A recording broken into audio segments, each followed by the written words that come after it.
म्हणजे त्यांच्याकडून अजून तरी कागदावरती काही हे नाही. अजून तरी त्यांच्याकडे कागदावरती काय आलेलं नाही, परंतु त्यांनी सहमती दर्शवलेली आहे.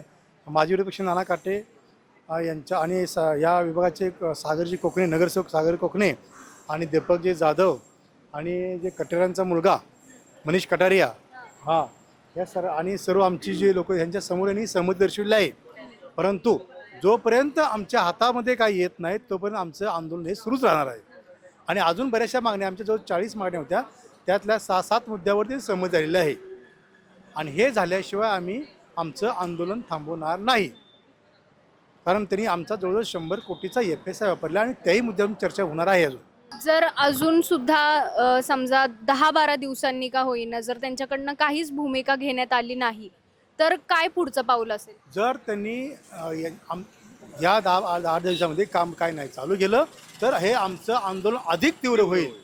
आणि मग त्या आंदोलनाची जी सर्वची जबाबदारी आहे ती संपूर्णपणे जबाबदारी हरी कटारिया बिल्डरवरती आणि PCMC अधिकाऱ्यांच्यावरती.